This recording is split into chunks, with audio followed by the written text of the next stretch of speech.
Okay, well, welcome back everyone, all the quiz survivors. So another day, another primitive. So today it's message authentication codes, which are, as we'll see, a way of adding authenticity. So recall that our basic concern so far has been that Alice and Bob want to communicate, but the medium is insecure. And in that situation, they're interested in two goals. The first was that the data they send should be private, hidden from the adversary. But there's a second goal, which is what we're going to look at now, which is that the recipient wants to be sure that if a message pertains to come from a sender Alice, then it really did. It wasn't the case that it was modified or changed in transit or someone else sent it. So that's very basic, and it's also fairly obvious that if you want to do anything over the internet in terms of transactions and so forth, you're going to need some kind of integrity and authenticity. So a kind of simple toy example is electronic banking, where let's say the recipient Bob is the bank and Alice is going to submit checks of the form pay $100 to some other party. And you don't want this information to be modified in transit, because you can see all kinds of damaging possibilities, which is the adversary can change the name of the payee to their own name and get the money, or maybe change the amount, and so forth. So integrity is all about making sure that what the bank gets is exactly the same thing that Alice sent and intended. So when we define this primitive, what it's going to be is a familiar object, which is a family of functions.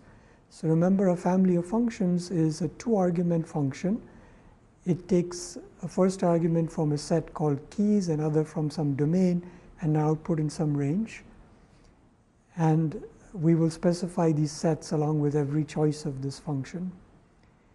In the message authentication case, it's usually the case that the range is the set of strings of some length, and that length could be values like this. Now, when we want to use this for authentication, it's going to be used to create tags which are attached to the data. So in other words, first of all, we will be in the symmetric setting, which means that the sender and receiver have a shared key, which is from this space, just like for symmetric encryption. But now the goal is not to encrypt, but to authenticate the message.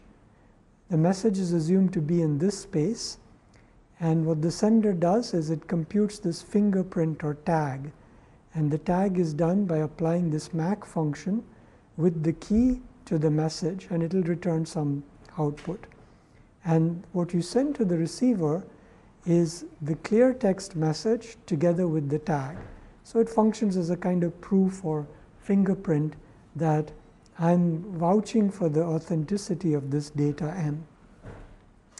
So that's what the sender does.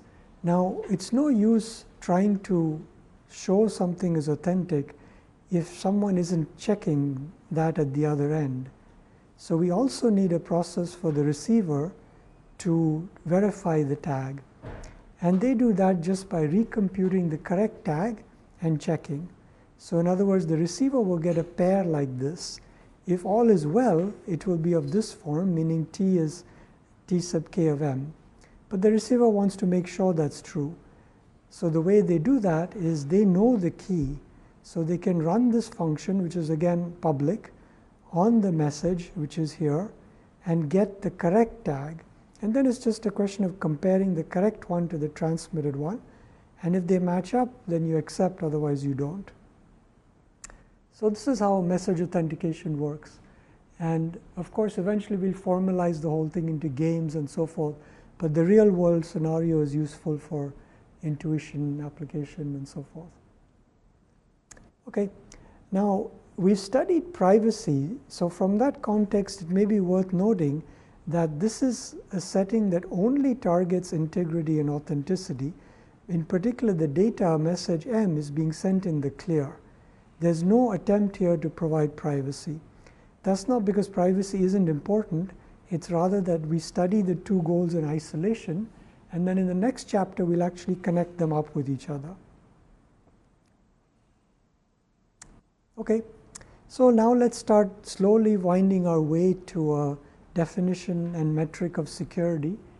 And we set the stage by saying what are the rules of the game.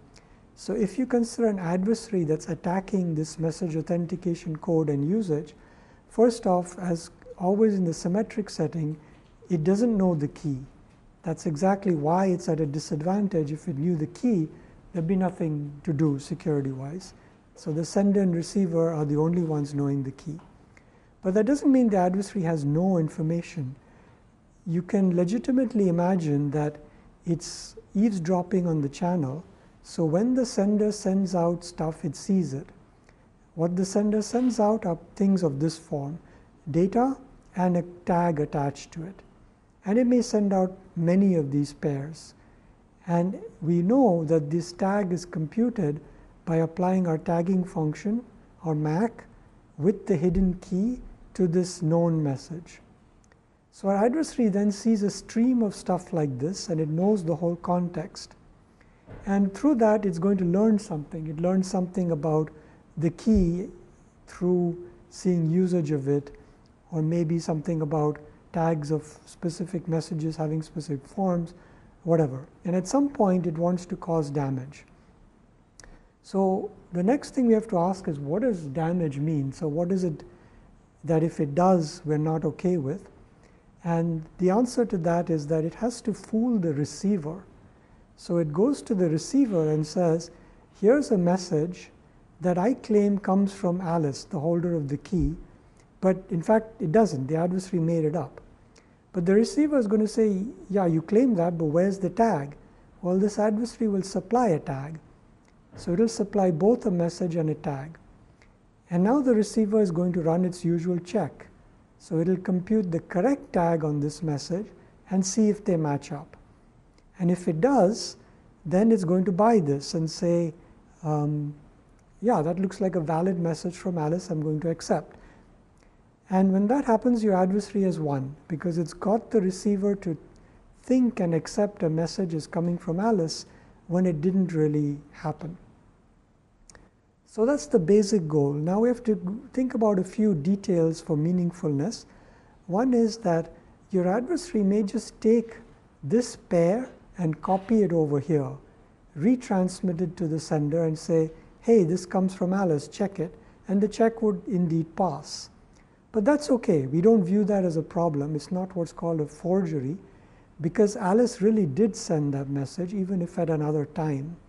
So a condition for a correct forgery is that this forgery message is not one of the sent ones. Okay, so that's the intuitive level, and now we'll formalize it as usual via a game.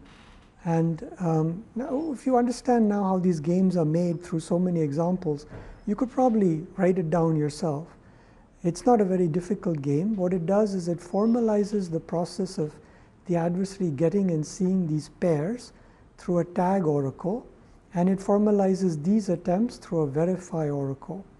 And it gives the adversary more capabilities than are even visible in the intuitive view. For example, it gets to pick these messages. Okay. So before we get there, though, there's one practical problem that we need to kind of address, which is that according to the definition as we looked at it intuitively and will give later, when the sender has sent the stream of authenticated information that the receiver got, if the adversary retransmits, say, the first thing, M1, T1, the receiver will accept, because all the receiver is going to do is check that the tag is correct. And it is correct, if after all it was computed by the sender. And then we have a question, is this a problem from a security perspective or not? So our choice definitionally has been to say it's not a problem. That's not always what happens in real life, in the sense that it could be that this is a problem. For example, if this is a signed check and you retransmit it, maybe the person gets paid twice, and that's not a good thing. So this is called a replay attack. And the reason our definitions ignore it is that there are ways to solve that problem outside of the domain of the MAC. And usually it's done by putting timestamps or counters or something into the scope of the message authentication code. So we won't worry about that, yeah? So is T like a public algorithm? This T here? Yeah. So all algorithms are public. That's the default thing. And again, the justification is like you can look them up on the internet in standards, etc. Everyone implements them. So the only thing the adversary doesn't know is the key. Okay. So finally then here's the game rendered in pseudocode. So first the parameters, we are here fixing some family of functions called the MAC or tagging function, and as James just discussed, it's public, and A is our adversary and it's playing this game. The game is called UFCMA. It stands for Unforgeability Under Chosen Message Attack, and it's subscripted by this function because it'll change depending on the choice of that. So it starts with an initialize, and pretty much like anything in symmetric cryptography, it does the natural thing. It picks a key from this space and then it stores it inside the game. The key is not given out to the adversary because security relies on the adversary not knowing that key, and it's also fixed for the duration of the game. Okay, so now it's simplest to first go here. So when the adversary wants to win, what it has to do is go to this oracle and submit a message and a tag. And what the game will do is it will check that the tag is correct for the message. The way it does that is it runs this function with this key on this message and gets a tag value. And if that tag value matches what the adversary put here, then it says, okay, I'll set this flag win to true. You've won the game. And in the end, that's what finalize returns. So now you know what you have to do. You just have to find a message for which somehow you've computed the correct tag, where the obstacle to doing that is that you as an attacker do not know what the key is.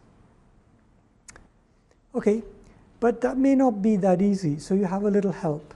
And the help is in the form of this tag oracle. You can go to that oracle and say, here's a message of my choice from this domain D over here. Please tell me what the tag is. And at that point, the game says, I will evaluate this function under this key, get a tag, and just give it back to the adversary.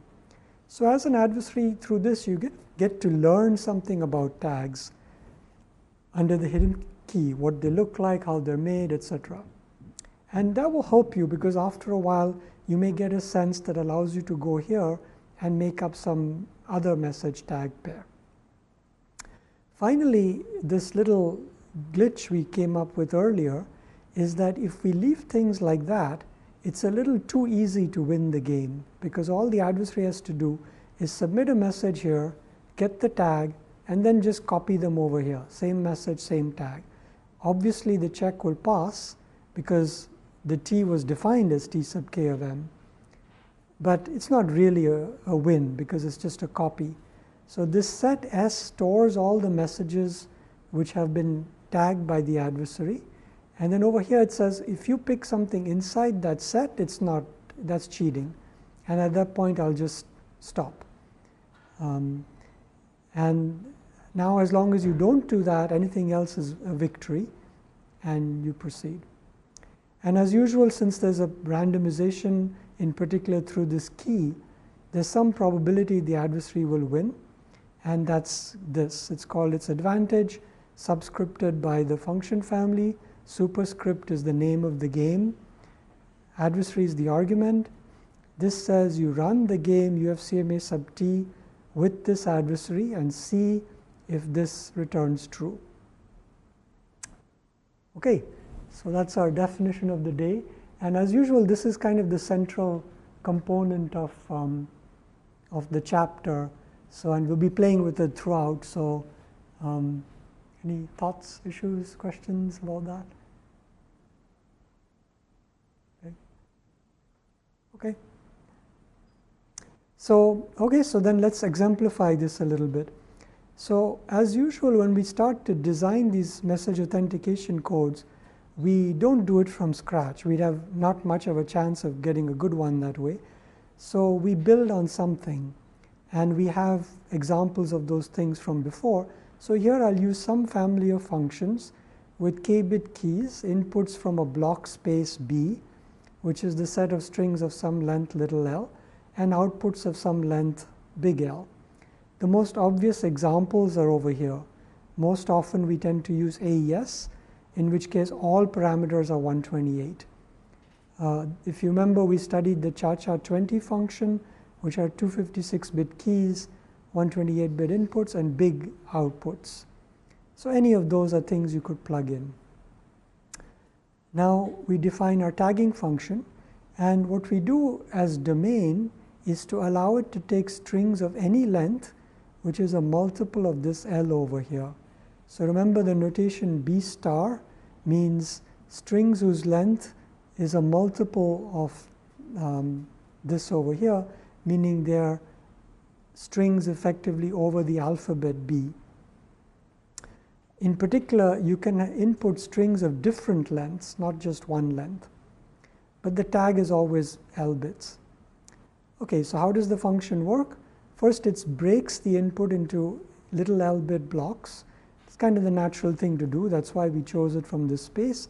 And you'll get some number of blocks, 1 or 2 or 10 or whatever. And now we want, however, that the output is quite short. It's only this many bits. So you have this function, and you can apply it to any one block. So you can't apply it directly to 2 blocks, but you could apply it to 1. So here you apply it to 1 block, and you use the key over here in here. And you do that to every block, but then you just XOR the results, and that gives you your tag. Okay, so that's a candidate tagging function. So does the algorithm make sense? Okay, so now the question again is, well, what do you think? Does this work? So would this meet our definition? So, okay, you're saying no, so why is that? Because if you get the tag for a message that has, say, 2 blocks, the tag the message with those 2 blocks reversed is still the same. Yeah, great. Yeah, any other issues you can think of?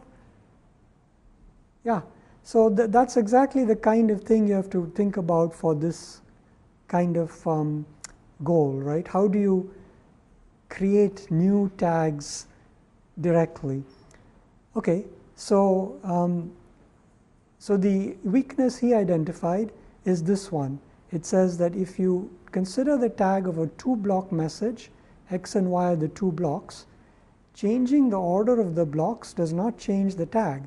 That's because of the property of the XOR, right? It's symmetric. F sub k of x plus f sub k of y, or f sub k of y plus f sub k of x are the same. And now, how could you exploit that? So that's why you have to use the rules of our game, which say that you're allowed to go to this tagging oracle and get tags. So our adversary here picks some 2 distinct blocks. Then it goes to the tag oracle with this 2-block message and says, please tell me what the tag is. And by the rules of the game, the oracle has to give it back to you. And now it just goes to verify, gives the other message and the same tag. And by our equation here, that's going to work. So it's going to have advantage 1. Okay, so again, this is the kind of creative part. You notice this and see the weakness, and then you have to go through the steps of writing your adversary, which has to obey all the syntactic rules, call the right oracles, and everything as usual. Okay, so there's another weakness actually, which is that if you use a 2-block message with 2 blocks being the same, the tag is actually 0, right? F sub k of x plus f sub k of x, and that yields an even easier attack, because you don't even have to call the tag oracle.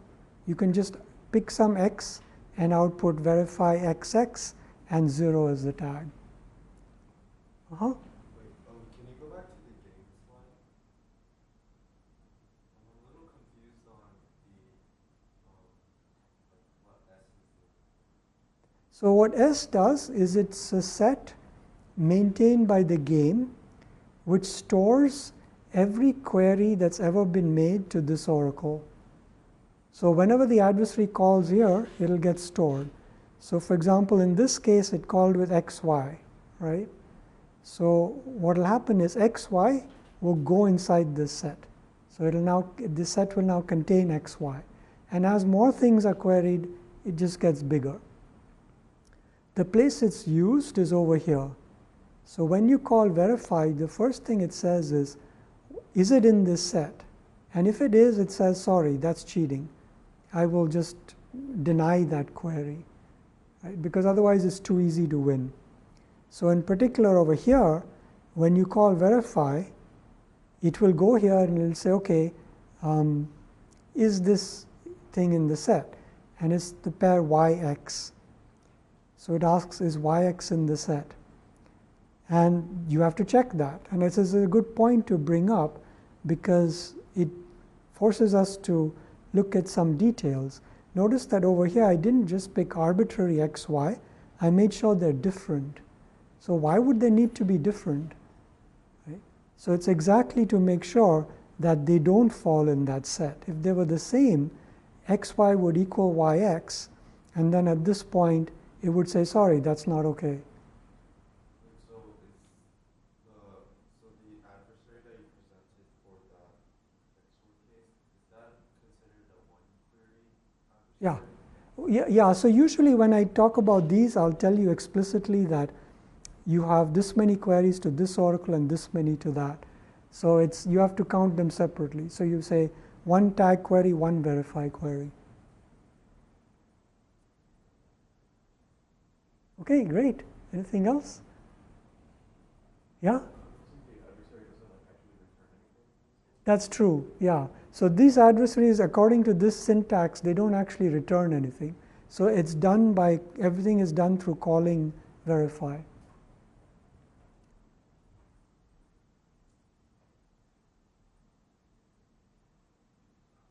Okay, so that didn't work too well. So let's try something else. And now we're going to a classical construction. This is one of the oldest message authentication codes. And in some form or the other, it's still used. So here we have some family of functions, k-bit keys, and both inputs and outputs from some space, which I call B, and consists of strings of some length L. And the construction is called the basic CBC MAC. CBC stands for cipher block chaining. And as a MAC, it's itself a function family. It'll preserve the key length, and it'll preserve the output space, but it'll allow longer inputs. Inputs can be any sequence of blocks. So any number of blocks from here will make up a message. Okay, so now we can see pictorially first how it works. So when you get a message, it's some sequence of blocks. So you break it up into blocks by this step. And then a little bit like cipher block chaining encryption, you start doing some chaining. And each time you take here you take the message block, you apply the function family with the key here, and you get some output. But that's not returned. It's added back here into the second block, and the result of that is pushed through E sub k again. And you keep doing that. And what you output as the tag is the very last thing you get over here. So in pseudocode, it looks like this. So you set initial vector to be all zeros. And then at every step, you take the current message block and the prior ciphertext block and add those and apply E sub k to get the next ciphertext block. And the very last ciphertext block is our output. Okay. Okay, so now we can look at this and say, did we do any better, right? does this thing work, does it not work, and so forth. And interestingly enough, this actually doesn't work. And here we can start seeing some more interesting attack ideas as to why that happens. And crucially, it's due to the fact that messages can have arbitrarily many blocks in them. And that may not have been our first inclination if we tried to think of an attack. We may have tried to attack, say, one block messages. But the trick is that you use one which has one block and one which has two. So let's see how it works. So again, here I've just rewritten the algorithm. And here's the adversary. So what's the idea behind this? Our adversary knows that it can get tags of messages of its choice. So if you were trying to break this, what's kind of the obvious thing to start playing with? Just get the tag of something, right? Just try like a one block message, why not? So I pick some one block message X and ask for its tag. And I know the way the construction works, it'll take this X, it'll run E sub k and get some output. Since I have only one block, the for loop stops at number 1. And so it's like this picture, it just ends right here. So this T1 is actually what I get back. Okay, so now I look at this T1 and say, I'd like to use that and come up with a second message whose tag I know. So how could I possibly get another message whose tag I know? Well, the only thing I know about this E sub k function at this point is that X maps to T1. And I need to re-exploit that fact. So what I do is I set up a second message, which is the first message block here, and a second block, which I pick in a clever way. I pick this so that when you do the chaining, the two T's cancel out, and I'm left with X. But that's the same thing as here. So a T1 will come out again. Right? And so that's our strategy. The adversary says, if I consider the two block message whose first block is X and second block is T1 plus X, I can predict that the correct tag is T1, and that'll pass verify. Okay, so that's our strategy. So thoughts, ideas about this? Okay. So yeah, you get more practice with these as you go along, and probably you'll come up with similar tricks. So then so far we have not succeeded actually in finding any secure MAC. So we need to go a bit further to do that. And it turns out that while we're doing that, we may as well overachieve. And that's actually helpful in the following sense. We have studied PRFs. When you have a family of functions F, both PRF security and UFCMA are valid security attributes or goals to consider for the same F. So I could ask for a given F, is it UFCMA secure, is it PRF secure? What I'm saying here now is that if it turns out that the answer to one question, the PRF one, is yes, it is PRF secure, then in fact it will automatically be UFCMA secure. So this notion was stronger than this one. There's a little caveat. You do need a sufficiently long output length. So this n has to be relatively big. And to make that clear, there's a theorem. And the theorem again is in these styles where it's actually showing you that this is not just some intuition, but there's a proof for it. And it says, let F be any family of functions. And I want to study how well an adversary A does at violating UFCMA, where this A is given to me, but I don't really know anything about it. It's arbitrary. I do know its resources. It makes this number of queries to its tag oracle and this number to verify in its UFCMA game. Now, if I'm just handed some adversary, obviously I have no idea what its advantage is. But what I'm going to do is say that whatever it is, it's not more than this. And this here has two parts. One is the advantage of some other adversary in violating PRF security for the same F, where this B is about as efficient as A is. And the second is a term that depends on the output length n. So it's the number of verified queries divided by the number of possible tags.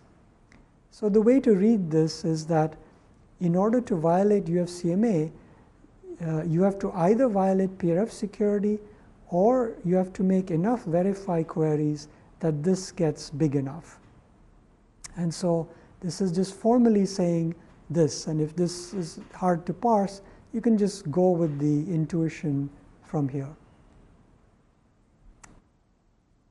Okay, so then the takeaway message, we may as well shoot for PRF security.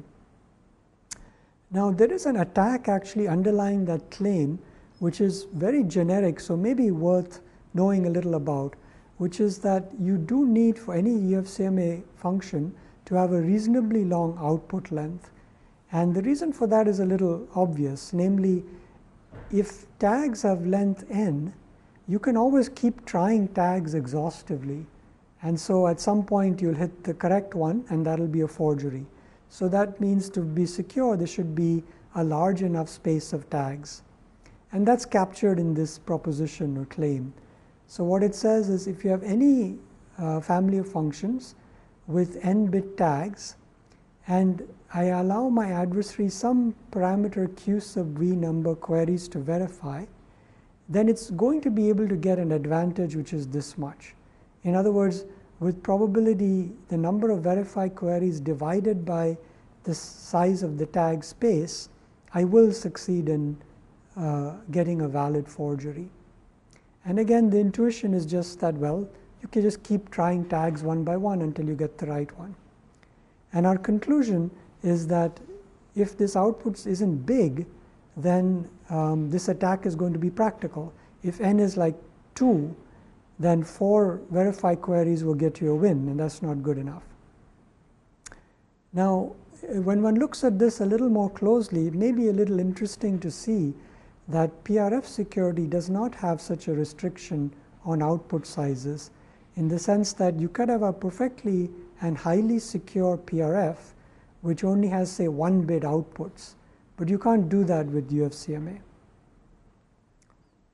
So maybe keep in mind, like if you see a case where the tags are short, you can run this generic attack.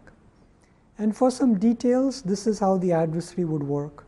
So what it does is, in our case, it just picks some message, any message, and it says, how am I going to guess what the tag is?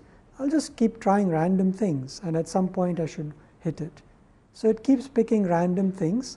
The purpose of this set U is to make sure that you don't repick something you already did. That would be a waste of time. You pick something in tag and try it out with verify, and if verify says no, there's no point trying that tag again. So the next time I pick, I exclude the prior ones. This notation, by the way, is set minus. It means this set, and you subtract this set. So everything in here that's not in here. And you can play around with this. The analysis is actually a little tricky, but you'll show that the advantage is kind of what you would expect. Okay, so that gets us over some basics of these things. So now we're in a better position to actually construct some secure options. And in order to do that, we will exploit and use functions we know.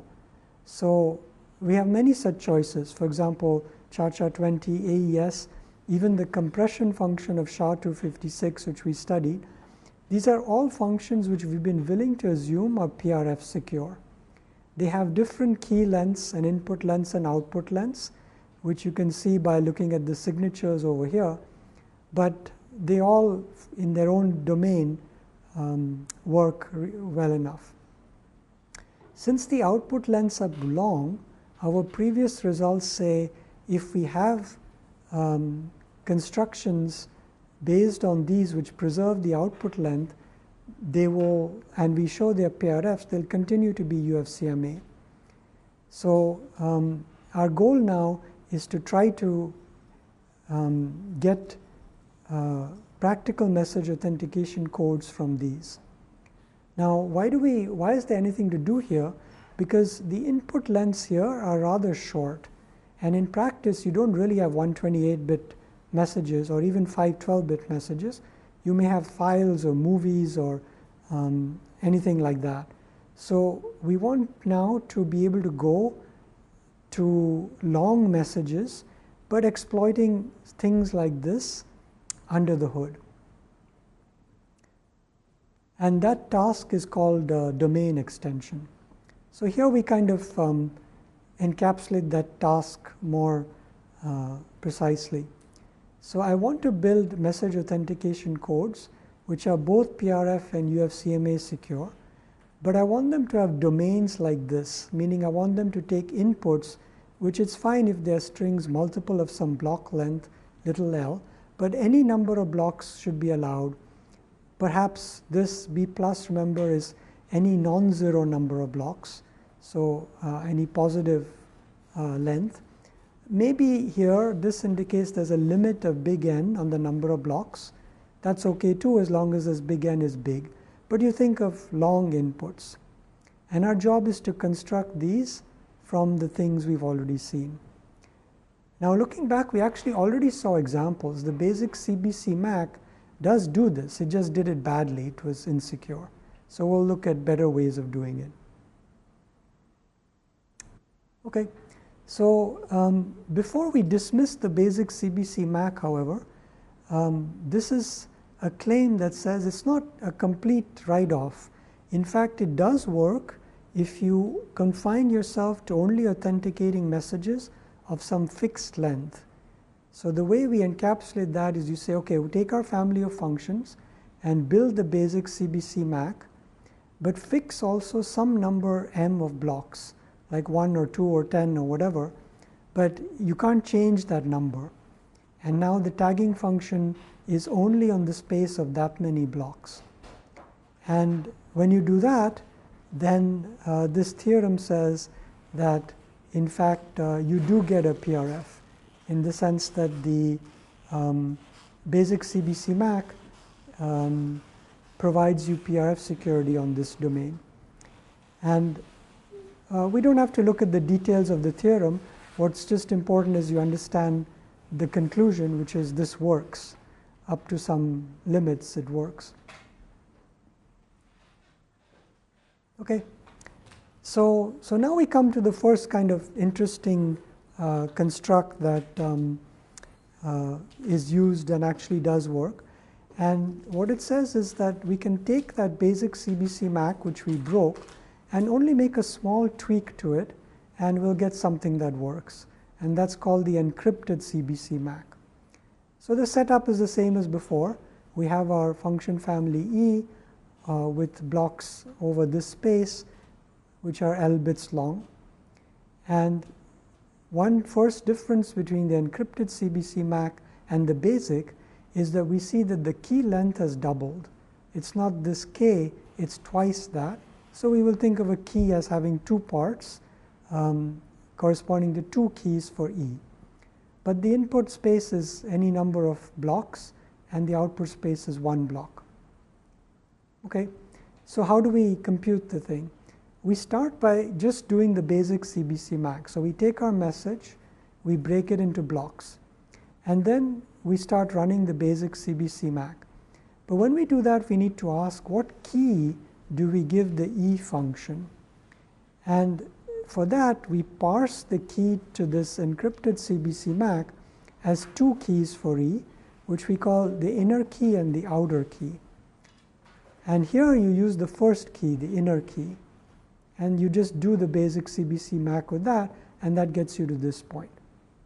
Now, if we stop there, we know it wouldn't work. And the final step is quite simple. You just run E again, but you use this other different key to do that. And that is the output of the encrypted CBC Mac. Okay, so that's our construction. So is the construction parsable, so forth? Okay, yeah? So the only difference is that you just encrypt it one more time? Yeah, exactly. So yeah, it's a small difference, but it turns out to be important.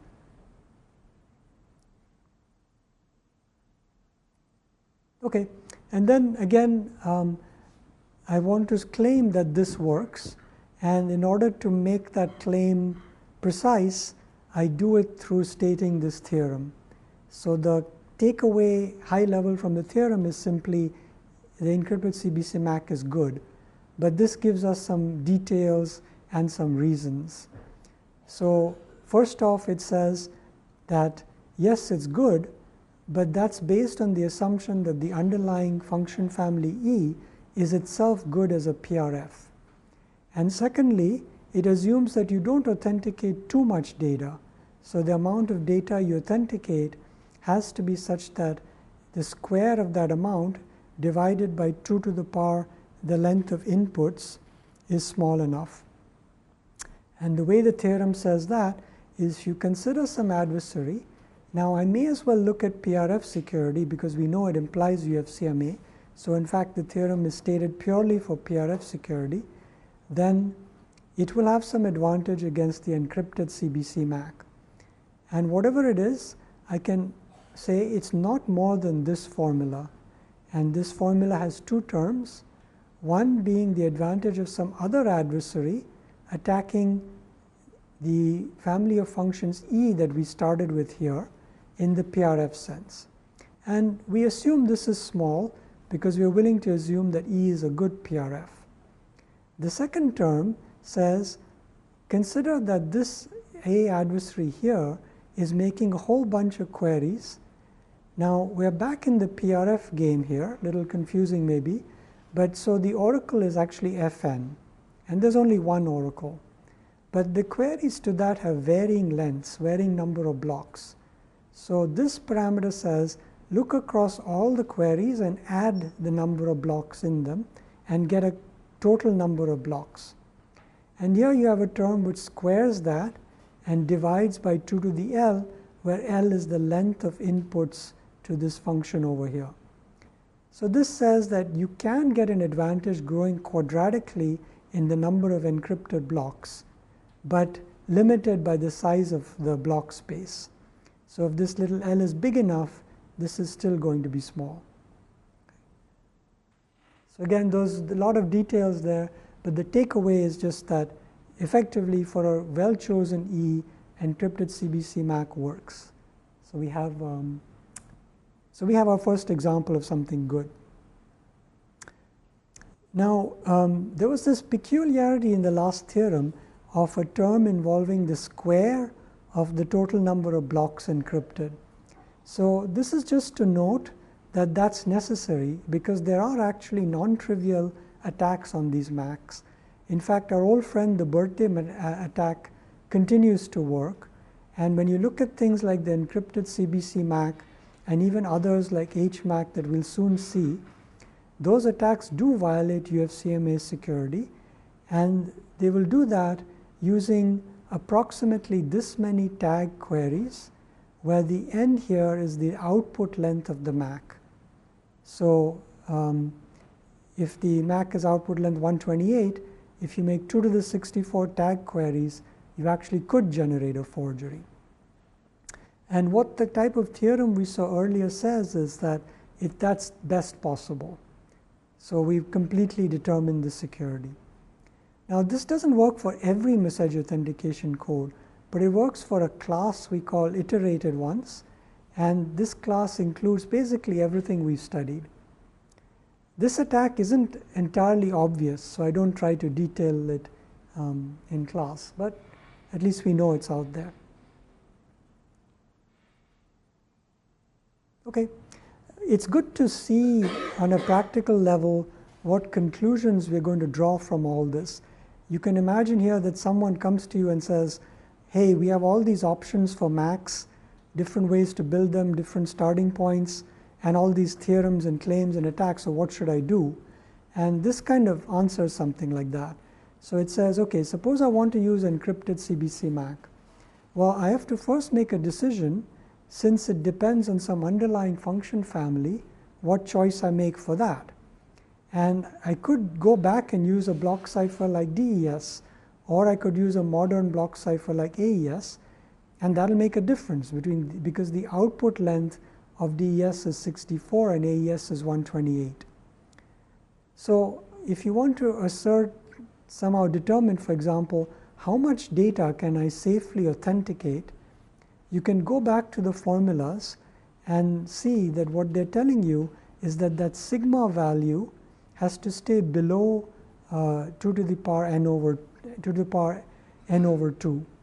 And effectively it comes down to saying that if messages have this many blocks, then this becomes a limit on the total number of encrypted messages.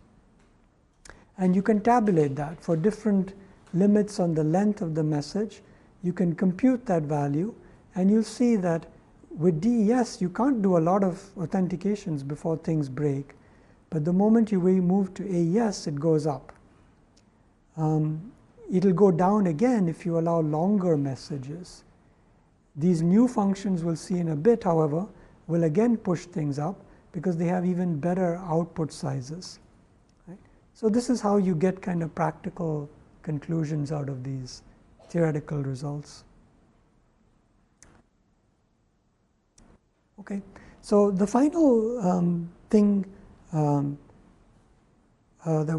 see,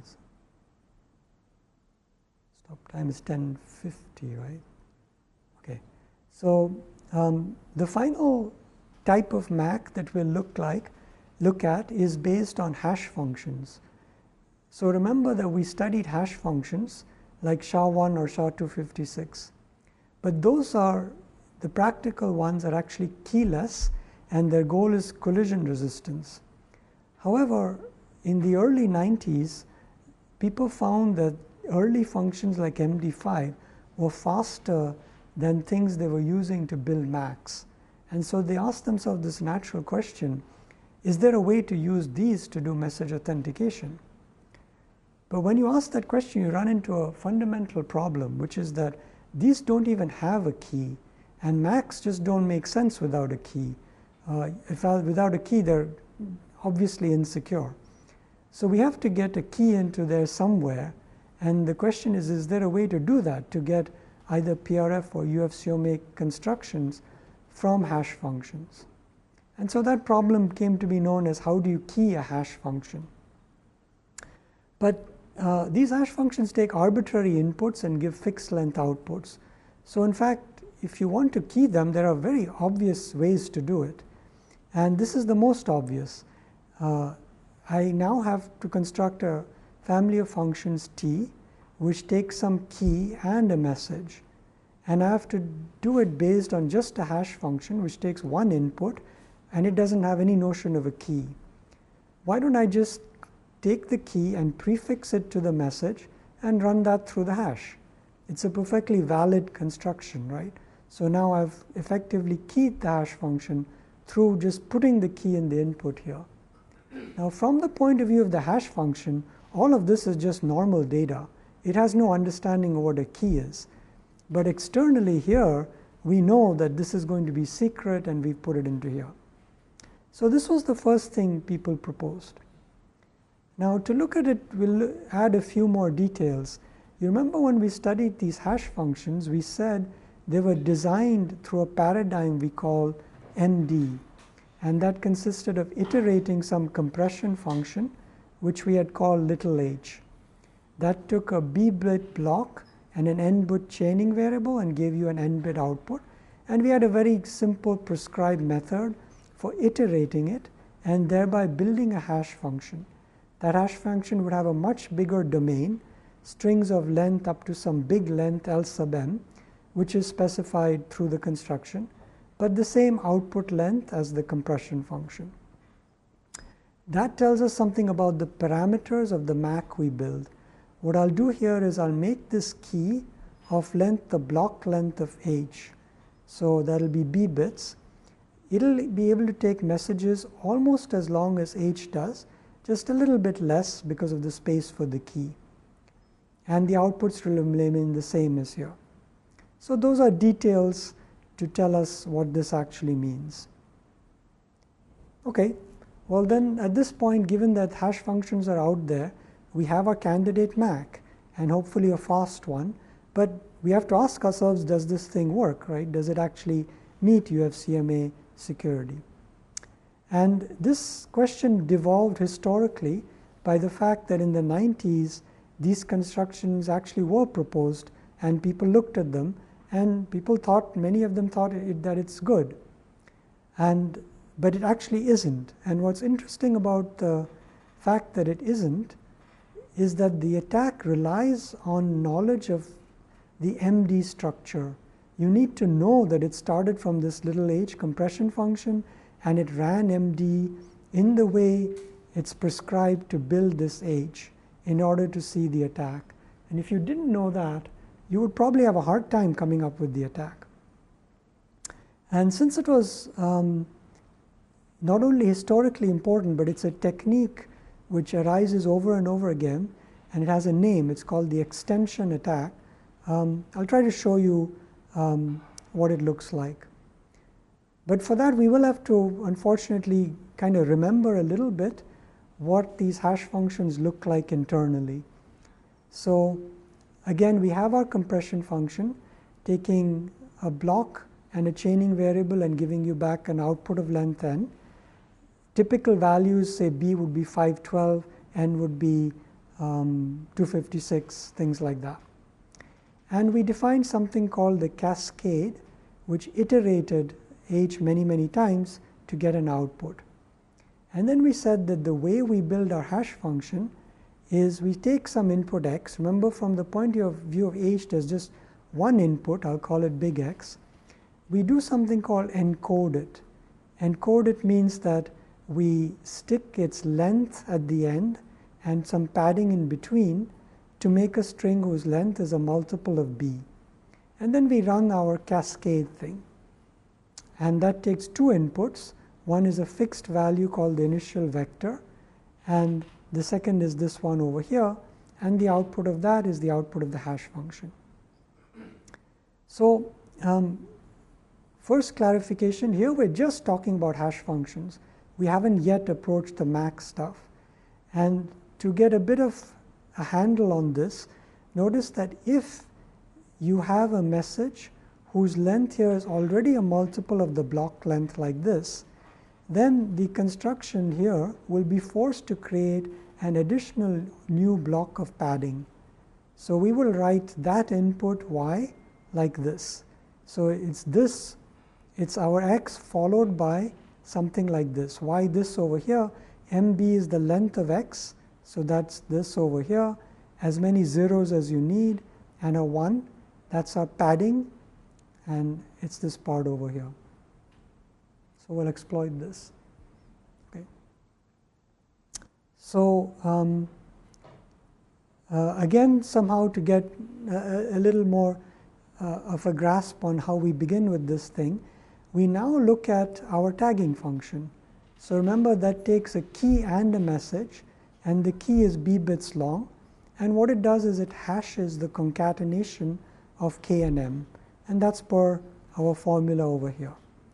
But now that I know that h looks like this, I can unravel what that looks like.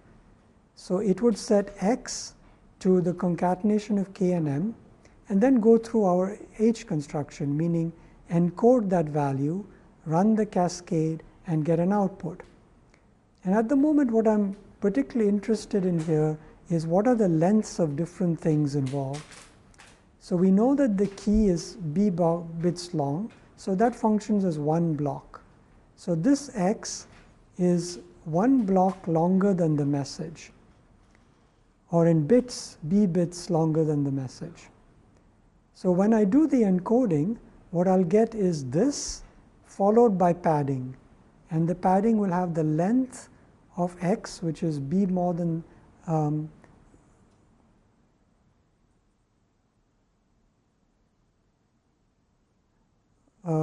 wait a second.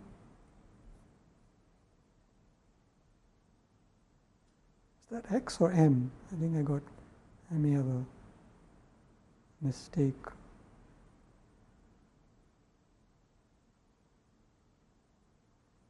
I think there's some typo over here. I think the x's have to be m's. Okay, hopefully the picture does it right. So So now we can see what this attack, this extension attack looks like. So we have our hash-based MAC, and what our adversary does is it starts kind of in a simple way. It says, consider a message of all zeros but one block, and please tell me what the tag is. If we look at what's happening inside MD, what will happen is that it'll start hashing with k as the first block because of the way the construction works, 0 as the second block, and some padding stuff as the third block, and it'll give you a tag.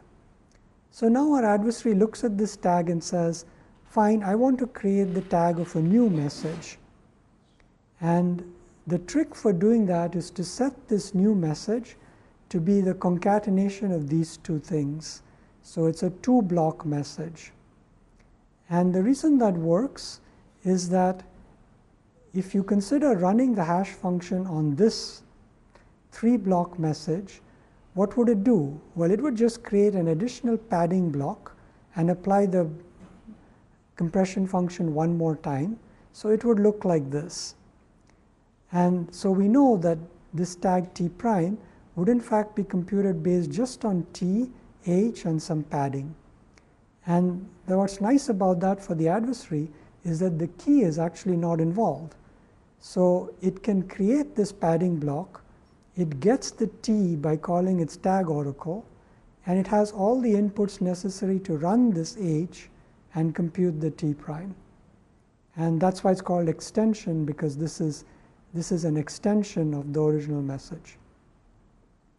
And so yeah, you have to maybe work through that a little, but I think the picture hopefully is okay and not too bad. Okay, so historically, HMAC was introduced in the mid-90s, and it became very popular. HMAC is the construction that's going to fix the problems we just saw, and it got standardized in various places. So it's still in use, in particular in TLS. So we'll try to say how it works. And it's quite simple. It's the same setup as we just had. We have our MD hash function, and we're just going to change the prior thing a little bit. HMAC uses a couple of constants called IPAD and OPAD, which have length the message block length. And the construction will define them very specifically as these values over here. So how does it work? And what it does is it says that I will use a key k, which is of length the block length, but from that I will create two subkeys by XORing in these two different constants. Once I have these subkeys, which are also B bits, the first step is to run the prior MAC that failed. Remember what it is? It is put the key in front of the message and hashed. We actually continue to do that, but we only use this key. That creates some output we call X. If we just output that, it would fail. But we now take this, stick it in front, and run H again. And that's the HMAC output. And that's it. So this is mainly just to show you some simple example of something that actually does work. And this has been very popular. So it's easy to implement, so it got used in many places. It's fast enough in software. There are some attacks, but the attacks are not effective enough that they become practical. And it's been adopted and deployed in many places. So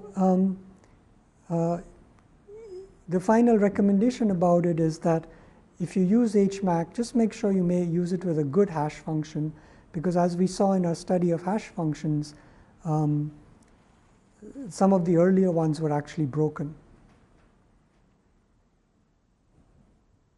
Okay, so I'll stop there, and I thought that next we could talk a little about the quiz, since maybe it would be fun to, or maybe not, to go over it a bit.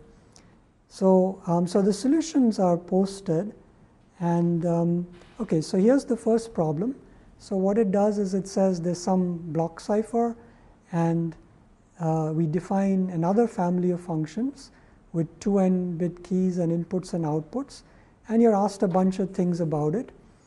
is it a block cipher, and find a key recovery adversary and so forth. So towards sort of seeing where this came from, if you look at the practice quiz, you'll notice that we had something quite similar there. So here also we had something where E was a block cipher, and we defined a G which kind of doubled the message in key lengths. And just like the quiz problem, the trick or the idea here, the change, was to use Boolean operations other than XOR. So in this case it was an and in the quiz it became an OR operation. And so hopefully if you did this, that would have given you quite a bit of practice. It's the same kind of formula for the attack. And I think the attack on the quiz was easier than the one here, but we'll look at that in a little bit. Okay, so now as another sort of sense of approaching, you remember that whenever we've looked, say, at homework problems, I've often asked you, like, here's a question. What question could you ask yourself that's not asked here? So any thoughts? We've gone through this like multiple times, but if you were doing this practice problem, what question could you ask yourself that's not actually here about this function G? It's asking for an attack, right? So what else could you ask? Yeah? Yeah, good. Remember, we've gone through this twice before. On 2 homeworks, I took you through this idea that when you see a problem, one way to get good understanding is ask yourself something that's not there, and you have plenty of models for this. So suppose you had done that, right, and you had asked yourself, is G a block cipher? It's a perfectly natural thing. You would have gone through this, and you would have quickly realized that the answer is no. And why? Well, because everything depends on M1 plus M2, so it's not going to be a block cipher. But the nice thing about that is then you would have had pretty much a kind of practice or anticipation of the quiz, because on the quiz it explicitly asked you that, and you had to answer it. So this is just to tell you that this way you have shortcuts or help that will put you in a position to answer quiz questions. Now, we haven't graded the quiz completely yet, but I've skimmed through, and my sense is almost everyone got the right answer. So they figured out that the answer is a no, and they figured out that the reason that happens is the behavior of the OR function. However, the other part is that it says when you answer no, you have to justify this with a rigorous proof. So the next question would have been, well, what is a rigorous proof, right? How are we going to figure that out? And there, some studying would have paid off, because if you remember in the block ciphers chapter, you had a definition for a block cipher. It would have been good to pull that up. But beyond that, you have explicit instructions on how to show something is not a block cipher. And it tells you that the way to do that is to first parse the definition and then see it like this, and to eventually give a counterexample. And it tells you what such a counterexample would look like. So if you look at this slide, which you could have done, then you know exactly what you have to do, and you can go back here and figure out how to do it. Okay? But if you didn't study or didn't remember what was on the slides, you may not have known to go back and look at this. So this is what I'm wondering is, did people know to go look at this, or did you not think of doing that? No answers, okay. So nonetheless, many people, I think, did give counterexamples, and probably good ones. And on the whole, that question went well. So I don't think too many issues over there. So, so then the last part of it was to do the attack part. So there you have to get some intuition. Oh, no, before that, the next question was, what is the time of a one-query exhaustive key search attack? And this is what the answer looks like. So again, how do you approach that? Well, the first thing is, you don't try to guess this. You remember that key search attacks were studied and explicitly described. So you just go look it up and you see what it says, right? So, so it looks like this, and you see the code and you see what it does, and so you just measure the running time. And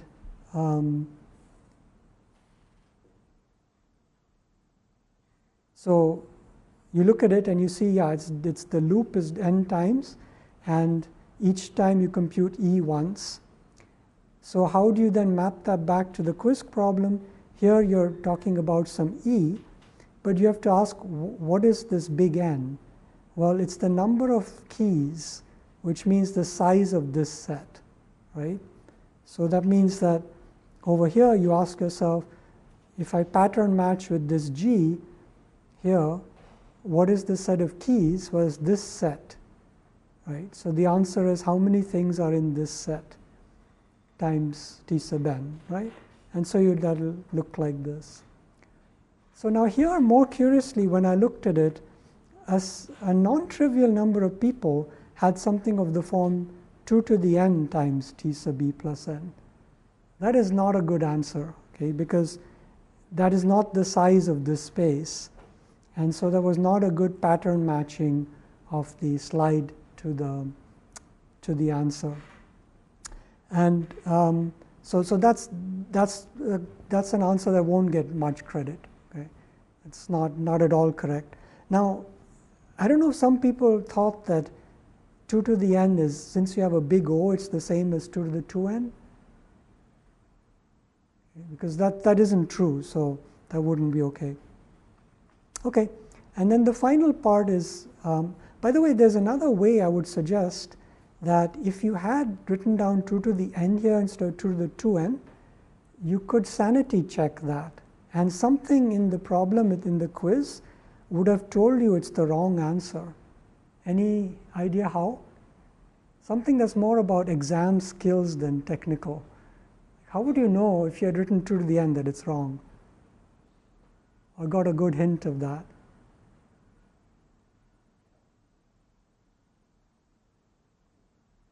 Yeah? Yeah, exactly. So if you look at part C, it says design a 2 to the n time adversary. That would be a pretty silly question to ask if this was 2 to the n, because then this adversary already does it, and there'd be nothing to do here. So once you saw this, had you written 2 to the n here, that could have created a wake-up call, right? So that's another thing to watch out for. Okay, so then as to the actual adversary, when you look at this, the idea now is we want to recover keys without cycling through all 2n-bit strings. And it's relatively clear from the formulas why you can do that, because this block only relies on the first part of the key, and this in the key space only on the second. So effectively, you can search for them separately. So you can search for this in 2 to the n time and this in 2 to the n time, with the wrinkle that k1 occurs here, but once you found k1, you know its value. Okay, so that was kind of how that was supposed to go. So how did that go? Did people see that attack or no? Yeah, good, great. Okay, so so the second problem was about PRFs, and again, the first thing you should do is just pull up the slides. So in this case, PRF, look at the games and see what you have to do. And then you have to look at this and see, well, how would I somehow find some issue with it? And what you might notice then is that you have one E and one E inverse. So effectively, this will reverse this, or vice versa. And so if you have two queries, you can effectively get them to reverse each other. So the way I did it, for example, I said, okay, suppose I call Fn with a 0, then what I'll get back is E of kn 0 and E inverse k of 0. But now, if I take that E inverse k of 0 and pass it back in, then the first block of what comes back should again be 0, right? Because it will apply E to E inverse and recover the input again. And so you test something like that. And then you go through the analysis. Okay, so how did that one go, people? Okay, so the last one was more mechanical in the sense that there's nothing creative you have to do. It's just testing that you understand how to parse the definitions and apply them. So again, the important step is that you do look at the definition and you realize that there are two probabilities and the advantage is the difference. So one thing that we'll be looking for in grading there is a clear understanding that you understand the advantage as this difference, and you try to compute these two things and subtract them. And if you looked at the definition, then hopefully that would happen. There was a similar practice quiz problem, but it did ask for studying KR security, and this was changed to PRF security over here. But it's a very similar thing, right? 4 keys, 3 inputs, the other 5 keys and 3 inputs, and so forth. And so then what do? You just look at the adversary. You may make a little table or something, and you count up, and one by one you compute these two probabilities. So in other words, we want to see something like, I separately compute the real probability and the random one, and then do a subtraction. Now, I understand with time limits there may be computation errors and stuff like that. So we were pretty generous with things like that. But what we expect is the format, right? Compute these two things and subtract them. Okay, so how did that go? I did see a lot of people get it, so yeah. Okay. Okay, well, good. So any thoughts about the quiz, questions, issues? We'll try to get grades out as soon as possible, but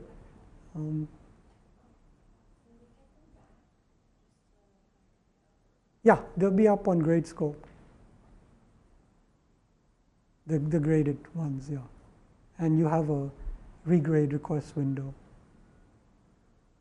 Yeah. Anything else? Okay, may as well stop there then.